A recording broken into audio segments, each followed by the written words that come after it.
పొద్దుంచి రాత్రి వరకు చేస్తున్నా. జీతం అస్సలే పెంచటోడు ఎవడన్నా దొరికితే పోవాలి. అన్న నమస్తేనే. అన్న నమస్తే అన్న. ఈ కూలర్ ఎంత పడుతుందన్నా? ఇది అన్న ఇది 75 లీటర్లదే. ఇది 14,000 వస్తుంది బెస్ట్ ప్రైజ్. ఇదేనా? ఇది 50 లీటర్లదన్నా. ఇది 12,000కి వస్తానా? అవునా? కొద్దిగా అమౌంట్ టైట్ ఉందన్నా.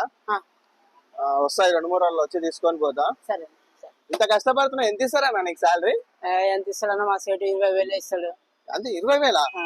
అంతేనా? నీకు 40,000 పని. మా సేమ్ ఇట్లనే కూలర్లు అమ్మాలి. 40,000 పని ఉంది, వస్తావా? నీకు దండం పెడతానా? ఈయన కానీ విముక్తి చేయను. దండం పెడతా. నువ్వు నా ఎవరు తోలుకొని పోతా అక్కడ పెట్టి ఇచ్చేస్తా రేపు రా. ఇట్లా జాబేనా? ఇట్లా 40,000 ఇప్పిస్తా. సరే ఓకేనా? సరే అన్న. అన్న దేవుని వాళ్ళ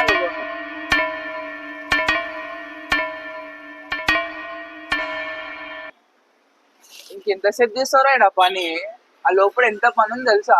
ఇంకా గ్లాస్ తుడవాలి, అది చేయాలి. ఏం చేస్తున్నావు నువ్వు? అన్ని పనులు నేను ఒక్కనే చేస్తాను. మరి నువ్వేం చేస్తావు? నేను అసలు నీ దగ్గరే పని చేయటం. నాకు అంతకన్నా మంచి జాబ్ దొరికింది. నువ్వు కాకపోతే నాకు ఇంకొకరు వస్తారు, పర్లేదు.